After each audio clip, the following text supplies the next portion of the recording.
factors that we could be asked, we're going to try to use in that chart, in that one chart. So right here, go ahead and make yourself a chart. I don't care if you do it on the bottom of the page or up in here, wherever you have some room. So I'm going to put the 2 on here. It says you're at 60 degrees Celsius, and we've got butanol, and we have methanol. And so I'm going to have PrE, and then a line, and then BICH. All right, and they're giving us what in this problem? P-vape. Which one of these is P-vape? P, perfect. So they're giving us P, which is P-vape. And butanol's at 103 and ethanol's at 353. So which one's low? Butanol. Very good. And then methanol is going to be high. Just switch my color here. So this one's low and this one's high. All right, so based on that, we can fill in the rest of the chart. Let's make sure that we know what everything stands for. So this is going to be low, low. And what about your BICH? Those are what? High, high, high. Awesome. And then this one's high, so then the other ones must be low. They're going to be opposite. Perfect.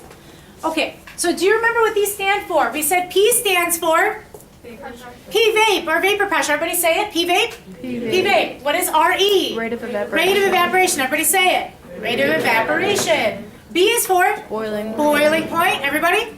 Boiling point. IMFs. And last one, what is CH? Change of heat. Good. Delta H vape. Everybody say delta H vape. Delta H vape. Okay? So that's what all of these stand for. So we're being given vapor pressure. Now, if we needed to draw a picture of this, here's how this is going to look. So let's draw 2 flasks. One here. Let's close the flask. And let's draw another flask here for ethanol. You can try to get them to be the same. I always have trouble with that. And now I'm going to put some liquid inside the bottom of this and some liquid inside the bottom of this one. Okay? So let's say that this one is the butanol and this one is the ethanol. Okay? Butanol has a vapor pressure of 103 torr. So let's just do this where we put 10 little molecules above the liquid. Remember, vapor pressure is the pressure of your gas. You're talking about how much gas you have. So let's go 1, 2, 3, 4, 5, 6, 7, 8, 9, 10. Okay, so 10 little dots.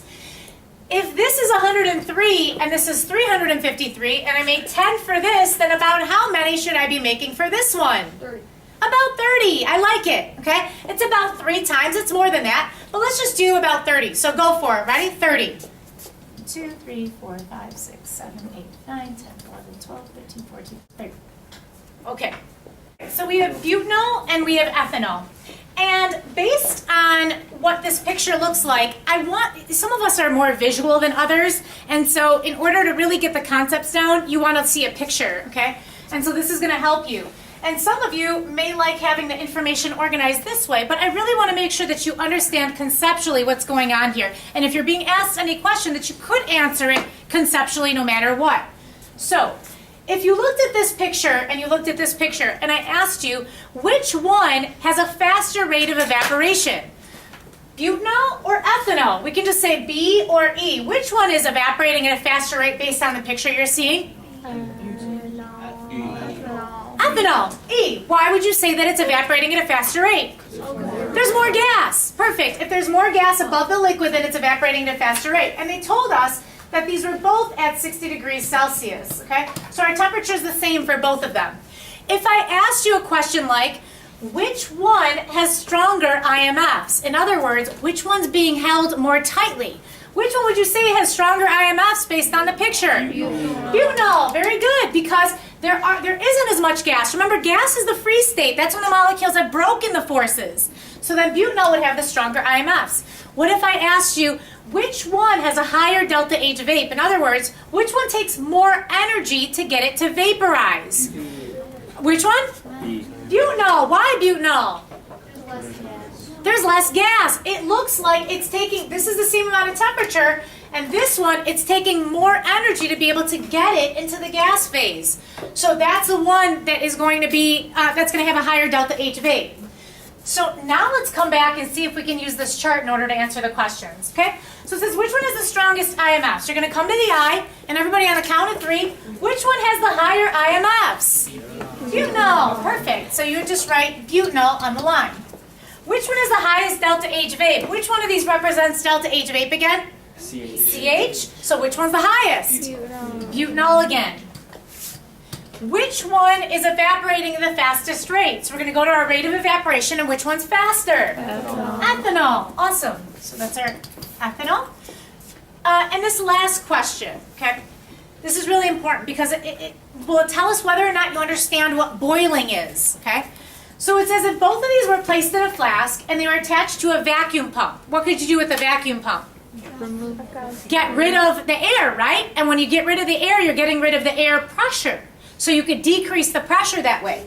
And the pressure will reduce to 200 torr. And the question is, which would be boiling? Well, let's define boiling again. And in very simple phrase, words, or whatever it is, boiling happens when, and I'm just going to start it off by saying the vapor pressure is what? Do you remember what symbol comes next? What's the symbol? Greater than or? Equal to. Equal to. Awesome. Greater than or equal to what? The atmospheric pressure. Awesome. We could call that the atmospheric pressure. We could call it the surrounding pressure. We could also call it the pressure that's created in a vacuum. Okay? As soon as your vapor pressure is greater than or equal to the surrounding pressure, it will boil and those molecules will escape.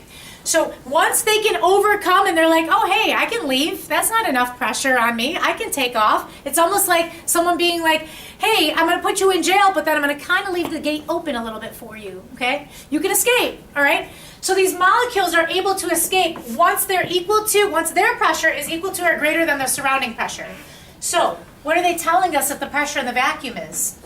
200 torr. So that goes in there.